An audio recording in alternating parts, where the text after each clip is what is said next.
கவலை இல்லாம colour print பண்ணுங்க, அதுவும் மிக குறைஞ்ச விலையில. Epson eco tank printers. இது வெறும் ஃபேபுலஸ் இல்ல, இது டோட்டலி பிரிண்டபிளஸ். நான் சார்லஸ் அணி என்பது ஜேசிஎம் என்பது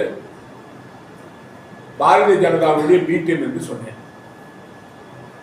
ஆதாரத்தோடு ஜான்குமாரோடு சார்லஸ் இருக்கும் படம், உணவகத்தில் அவங்க 2 பேரும் கலந்து உரையாடுற படம், மரியாதைக்குரிய கல்யாண சுந்தரம் சட்டமன்ற உறுப்பினர்கள் சார்லஸ் கிட்ட பட்டாசு வாங்கி அவர் படத்தை போட்டு அவர் தொகுதியில் கொடுத்த படம், இதெல்லாம் ஆதாரத்தோடு கொடுத்தோம்.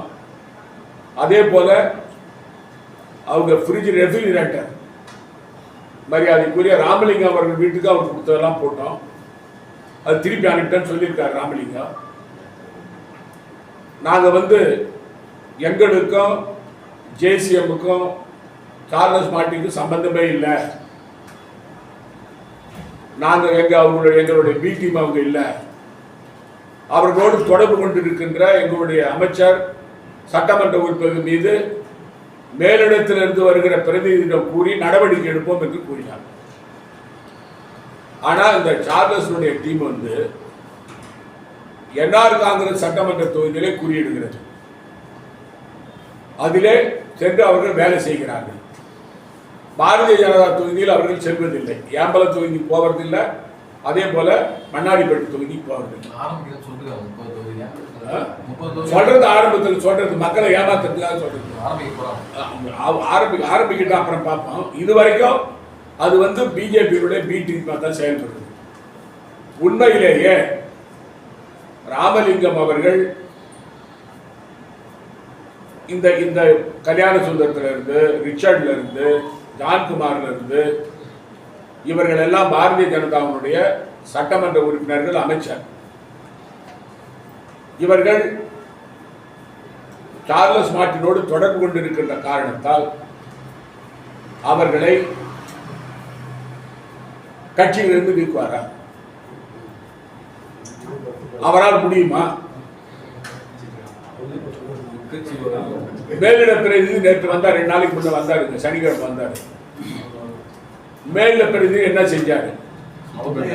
சார்ல்ஸ் நம்ம கட்சியில தான் இருக்காரு. அவர் எந்த பேட்டி சார் நம்ம கட்சி சொல்லுவாங்க. யாரு சொல்றாரு? சார் இவரு சொல்றாரு நம்ம கட்சியில இல்ல. ஆனா மேலிட பிரதிநிதி பேட்டி கொடுக்கும்போது சார்ல்ஸ் என்னைக்கு அவர் 3 மாசம் முன்னாடி பேட்டி கொடுத்தாரு. சார்ல்ஸ் நம்ம கட்சியில தான் இருக்காரு, காமராஜர்ல உறுப்பினரா சேர்ந்திருக்காரு அவர் சொன்னாரு.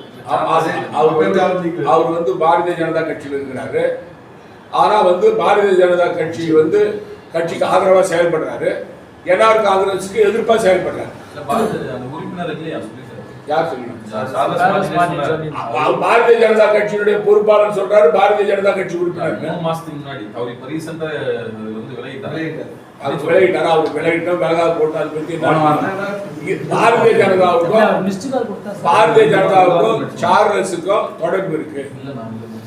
ஜேசிஎம்முக்கும் பாரதிய ஜனதா கட்சிக்கும் நெருங்கிய உறவு இருக்கிறது. ஜேசிஎம் பாரதிய ஜனதா கட்சியினுடைய பி டீம்.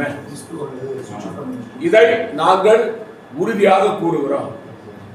பாரதிய ஜனதா கட்சி என்ஆர் கட்சியினுடைய வேட்பாளர்களை எதிர்த்து வேட்பாளர்களை போட்டு என்ஆர் வேட்பாளர்களை தோற்கடித்து ரங்கசாமியை ஓரம் கட்டுகிற வேலையை பார்க்கிறார்கள். ஆகவே பாரதிய ஜனதா கட்சியும் சார்லஸ் அணியும் இணைந்து செயல்பட்டு என்ஆர் காங்கிரஸை வீட்டுக்கு அனுப்ப வேலை பார்க்கிறார்கள். இதுதான் எங்களுடைய கருத்து. அதை நான் தெளிவா சொல்றேன். அது மட்டும் இல்ல, இன்னொன்னு என்னன்னா உங்களுக்கு யாரு அவர் பேர்ல எனக்கு பாசம் இல்ல, அவரை வீட்டுக்கு அனுப்புறாங்கன்னு சொல்றாரு. பாசம்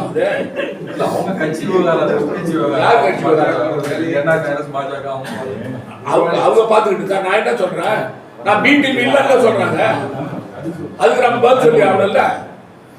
நான் என்ன சொல்றேன், என்ஆர் காங்கிரஸ் பாஜக அணியில பயணிக்க தவிர வேற வழி இல்லை. அவர் பாஜகவுக்கு வெளியில வந்தா ரங்கசாமி அடுத்த நிமிஷம் திகார் ஜெயிலுக்கு போவார். அதை நான் தொடர்ந்து சொல்லி வரேன், உங்களுக்கு தெரியும். அதனால இந்த இந்த இந்த என்ஆர் பாஜக கூட்டணி என்பது சந்தர்ப்பவாத கூட்டணி, மக்கள் விரோத கூட்டணி. புதுச்சேரி மாநில மக்களை ஏமாற்றுகின்ற கூட்டணி. நீங்க ஊழல் குற்றச்சாட்டு எல்லாம் சொல்றீங்க. நீங்க மத்திய இணையமைச்சராக இருந்த போதும், புதுச்சேரி முதலமைச்சராக இருந்த போதும் பல்வேறு மாநிலங்கள்ல முறைகேடா பல்வேறு இடங்களை வாங்கி கொடுத்திருக்கிறதா சார்லஸ் மார்ட்டின் குற்றச்சாட்டு. சார்லஸ் மார்ட்டின் நேரம் வரும்போது அதற்கான ஆதாரங்களையும் நாங்க வெளியிட தயாரா இருக்கோன்ற மாதிரி பகிர்ந்து அவர் சொல்ற, நான் வந்து பல மாநிலங்களில் சொத்து வாங்கியிருந்தா நான் இப்ப வந்து கையெழுத்து போட்டு கொடுக்குறேன், ஸ்டாம்ப் பேப்பர்ல கையெழுத்து போட்டு தரேன், எந்த ரெஜிஸ்டர் ஆஃபீஸர் வேணாலும் நான் கையெழுத்து போட்டு தரேன், அந்த சொத்தை அவங்களை எடுத்துக்க சொல்லுங்க. ஆனா சார்லஸ் மார்ட்டின் சொத்து இருக்கு பாருங்க, 1 லட்சம் கோடி சொத்து, அதை எனக்கு எழுதி கொடுத்துருக்கேன். இல்ல நான் கேட்கிறேன், என் பேர்ல பல மாநிலங்கள் நான் சொத்து வாங்கியிருந்தா நான் இன்னைக்கே கையெழுத்து போடு, எந்த ஸ்டேட்டுக்கு கூப்பிடுறாங்களோ நான் போற கையெழுத்து போடுறேன். அவங்க வந்து அந்த சொத்தை எடுத்துக்கிட்டோம், என்கிட்ட சொத்து இருந்தா. ஆனா நான் வந்து சார்லஸ் மார்ட்டின் சொத்து, அவர் பேர்ல உள்ள சொத்து, அவர் பினாமி பேர்ல உள்ள சொத்து, தமிழ்நாட்டில் உள்ள சொத்து, அதே போல கேரளாவில் உள்ள சொத்து, மேற்கு வங்காளத்தில் உள்ள சொத்து, மிசோரத்தில் உள்ள சொத்து, அசாமில் உள்ள சொத்து, இதுக்கெல்லாம் அந்த ஆதாரம் இருக்குது என்கிட்ட. ஆதாரத்தை எடுக்காம நான் பேசல. அவர் பேர்ல உள்ள இடி கேஸ் ஆதாரம் இருக்குது, அவர் பேர்ல கேரளாவில் அவர் வரி ஏய்ப்பு பண்ணது சம்பந்தமா சிபிஐ கேஸ் இருக்குது, எல்லா ரெக்கார்டும் இருக்குது. அதனால வந்து நான் வந்து உங்களுக்கு தெரியும், நான் ஊழல் செஞ்சிருந்தா மோடி என்ன 1 நிமிஷம் விட்டு வச்சிருப்பாரா? சொல்லுங்க பாப்போம். மோடி வந்து எனக்கு ரொம்ப நெருங்கிய நண்பர். அதனால வந்து நான் சொல்றது கேட்டுங்க, என் பேர்ல இன்னைக்கு எழுதி தரேன், பகிரங்கமா சொல்றேன், உங்க முன்னால சொல்றேன், நீங்க அவர்கிட்டே போய் சொல்லுங்க. நாராயணசாமி வந்து எந்த மாநிலத்தில் சொத்து இருக்கு நீங்க சொல்றீங்களோ அவரு கையெழுத்து போட்டு கொடுக்க தயாரு. ஆனா நீங்க உங்க பூரா சொத்தையும் கொடுக்க வேணாம், சார்லஸ் மார்ட்டின் பங்கு மட்டும் கொடுத்தா போதும். அதுவா ஒரு 50,000 கோடி இருக்கும். அவர் என்ன சொல்றாரு, நான் ஊழல் செஞ்சது முறைகேடா சொத்து சேர்க்கணும், நான் உள்ளதானே இருக்கணும், எவ்வளவு கேஸ் வந்துருக்கு, எதையும் குற்றம் நிரூபிக்கப்படலையே அப்படின்ற மாதிரி அவர் சொல்றாரு. நாங்க வெளியில சொன்ன சார் வழக்கு வரது சாதாரண 3 முறை பணம் கட்டிக்கிறாங்க சார், 900 கோடி கட்டிக்கிறாங்க ஈடிக்கு. ஒரு தடவை 850 கோடி கட்டிக்கிறாங்க, ஒரு தடவை 750 கோடி கட்டிக்கிறாங்க. 3 முறை சொத்து முறையா சேர்த்துருந்தா ஏன் ஈடிக்கு பணம் கட்டுறாங்க? ஒண்ணு. ரெண்டாவது, கேரளாவில் வந்து சிபிஐ கேஸ் இருந்தா அவங்க பேர்ல ஆதாரம் கிடையாது. ரெண்டாச்சா. மூணாவது, அவங்க கிட்ட இருக்கிற பினாமி சொத்து எவ்வளோன்னு கணக்கு எடுப்பான். நான் தான் சொல்றேன், நான் வந்து என் பேர்ல சொத்து இருந்தா எடுத்துக்கிட்டோம், நான் ரெடி ஆகுறேன். ஆனா அவர் பேர்ல இருக்கிற சொத்தை எனக்கு எழுதி கொடுத்தேன், எனக்கு அதுவே போதும், நான் ஒரு 10 தலைமுறைக்கு வச்சுக்கலாம். நீங்க அதாவது வாக்காளர்களை பரிசு பொருட்களும் பணமும் கொடுத்து விலைக்கு வாங்குறதாக சார்லஸ் மார்ட்டின் மீது குற்றச்சாட்டு. யார் சொல்றது? நீங்க சொல்லிருக்காங்க. இல்ல அன்பழகன் என்ன சொல்றாரு, நீங்க அதனால அவர் மேல ஒரு ஆதங்கத்துல பேசுறீங்க அப்படின்ற மாதிரி. நான் எப்பயுமே கட்ட பஞ்சாயத்து கள்ளச்சாராயத்துல யார் வேணாலும் உதவி செய்ய வரலாம். நான் கள்ள பஞ்சாயத்து கள்ளச்சாராயம் கட்ட பஞ்சாயத்து எம்எல்ஏவே காசு கொடுத்து விலைக்கு வாங்கினவங்க வாங்கி முதலமைச்சரா ஆயிருக்காரு அப்படின்னு நாராயணசாமி. நான் வந்து சொல்றேன், கள்ளச்சாராயம் கட்ட பஞ்சாயத்துக்கு நான் பதில் உங்களுக்கு தொடர்பு இல்லைன்னு சொல்றீங்க, அந்த துறை அமைச்சருக்கு அது போயிருக்குமா? அவருக்கு தெரிஞ்சிருக்குமா? அவரை கேளுங்க, அந்த கேள்வி என்ன கேட்டாங்க. உங்களுடைய துறையில அந்த காலத்துல என்ன பொறுத்த வரைக்கும் தான் நான் பதில் சொல்ல முடியும். இல்ல சார், உங்களுடைய கட்டுப்பாடு அமைச்சர் வந்தாருன்னா வியானத்துல இருந்து வந்தாருன்னா அவர் கேளுங்க. ஏதா நான் சொல்றது கேளுங்க, அந்த துறையை வந்து என்கிட்ட அந்த கோப்பு வந்தாதான் நான் பொறுப்பு. என்கிட்ட அந்த கோப்பே வரலையே. அமைச்சர் வேலைக்கு நீங்க தான் சார் பொறுப்பு. நீங்க தான் தலைவர். அதான் விசாரணைக்கு தயாராகிறேன்னு சொல்றேன்.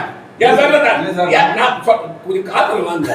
நீங்க வந்து நான் விசாரணை ரங்கசாமியை விசாரணைக்கு வர சொல்லுங்க, நமச்சிவாயத்தை வர சொல்லுங்க, லட்சுமி நாராயண வர சொல்லுங்க, தேனி ஜெயக்குமார் வர சொல்லுங்க. என்ன கேக்குறீங்களா? நீங்க உங்க மீது குற்றச்சாட்டு யாரும் சொல்ல சார், தெரிஞ்சே நீங்க அந்த தவறை மூடி மறைச்சிருக்கீங்கன்னு தான் எல்லாரும் புகார் சொல்றாங்க.